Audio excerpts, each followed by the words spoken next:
Hello and welcome back to the Stronghold. I'm the Magi, and whether you realize it or not, whether this is going to be the first time or the so many times you've lost count like me, the renewal season is right around the corner, and I mean down to like 2 weeks at this point. 3 on the outside. I think it's like 2.5. At any rate, amongst other things, this means that the oldest sets in Standard are getting ready to take their leave. But that also means it is a very good time to take one last look at these sets, because some of these cards are going to punch above their weight in the Eternal formats as well. And if you've come around, say in the last couple years on Arena, there's a good chance you haven't keyed in on these just yet. And while I'm hoping that since we aren't going to be getting new starter decks moving forward, at least that's the theory, I'm hoping they're going to be a little more generous with some of the renewal aspects moving forward. But even if not, there's value to be had right now. But before we get into all that, take just a moment to like, comment, and subscribe, because that kind of thing really keeps this boat moving. Now, what were we talking about? Oh yeah.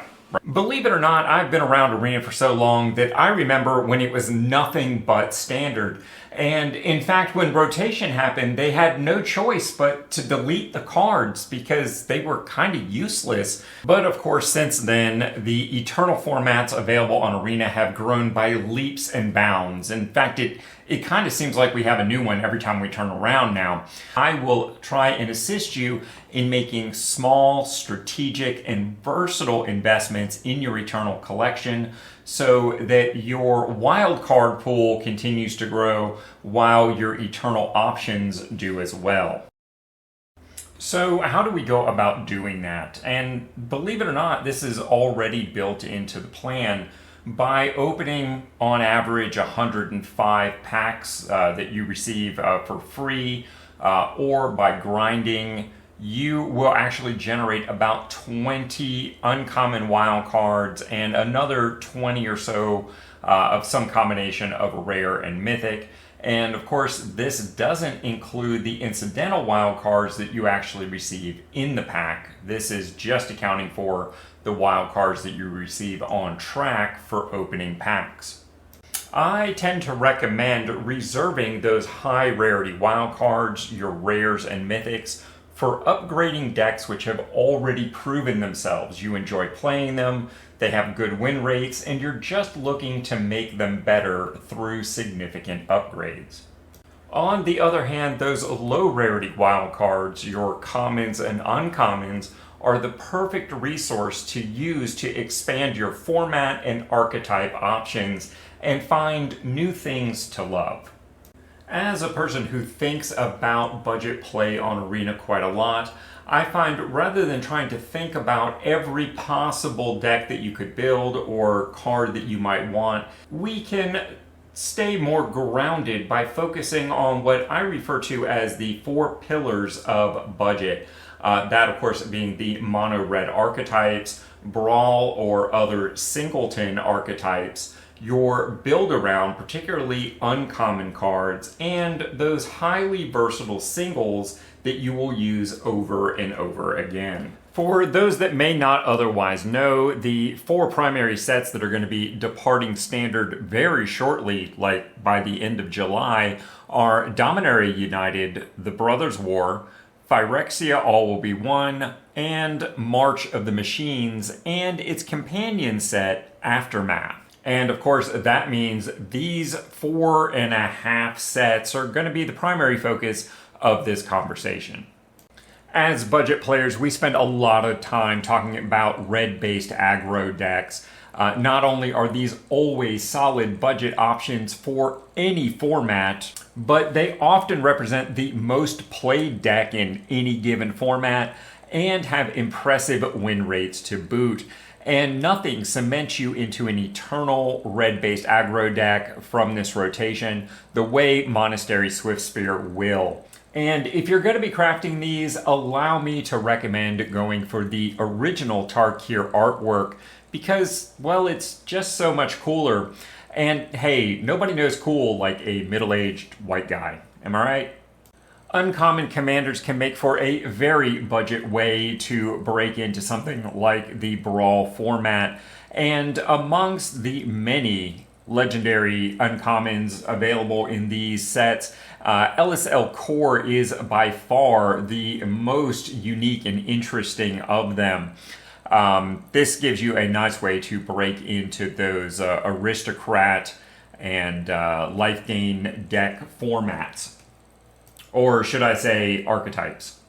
The fact is, though, that Alinda Saint of Dusk not only covers the same Orzhov color pairs, she works exceedingly well in those life gain matters decks, covering a lot of the same ground as LSL Core, and she's already part of your starter collection. So maybe Ellis is not worth the wild card at the moment unless you're looking to develop something in that aristocrat brawl niche environment. So tread lightly. As you may have seen recently, the Cradle Clear Cutter is a significant role player in the Emoti Cascade combo deck and well worth a single copy craft for that purpose alone.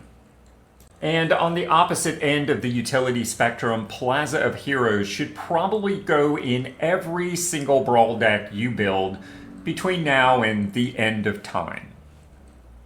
And hey, don't tell anybody, we're trying to keep it a secret, but Botanical Brawler is probably the best build around from these four sets. And it looks like Selesnya +1/+1 counters is going to continue getting some love out of the standard releases for the foreseeable future. A Traxxas Skitterfang is an uncommon that acts like a rare. This will add a Swiss Army knife's worth of utility to your creature-based decks, and thanks to it being entirely colorless, will fit in all of your decks potentially. So, well worth a single copy craft, if for no other reason than putting it in your Brawl decks. For the better part of 3 years, I have been singing the praises of Thoran Portal in Standard as one of those highly versatile lands that can make budget player mana bases for 2 or more color decks much better at a very reasonably low point of entry. But that having been said, this isn't a conversation about Standard. And the evaluation for rare land wildcard use in Eternal formats versus Standard is just an exponentially different scale. And Thoran Portal just doesn't make the cut. Now, don't get me wrong, if you already have this card in your collection, there's no reason to not continue using it in the same way that you have in Standard in various Eternal formats. But if you're looking at this with fresh eyes and don't have Thoran Portal, I would not spend a rare wildcard on it at this time for Eternal purposes. That is in large part because of Starting Town, which will basically beat your Thoran Portal in every conceivable measure, making it just, I dare say, strictly better. Starting Town will also continue to be in Standard for approximately the next 30 months. That's right, 2.5 years, guys. This is one of those cards that not only do I think every budget player should have a copy of, I don't think you'll even be upset if you end up with 2 or dare I say 3 or 4 copies. This replaces all of the pain lands, but with higher flexibility. So there it is, guys. Those are my thoughts on the cards that are worth considering as budget players on the sets getting ready to sunset Standard in the coming days. But now is your opportunity. Get down in the comments and let me know what you think. Share your thoughts with everyone out there in the community. We're all stronger together. What do you think about these recommendations? What do you think I didn't talk about that maybe I should have? Let's get in there, guys. I do appreciate it. And of course, I want to take this opportunity to thank my supporting patrons, because being a small content creator comes with big bills. And I just couldn't do everything that I do without their monthly support. Thanks, guys. And of course, if you enjoyed this video and found it helpful in your arena experience, we have a few suggestions for what you could watch next.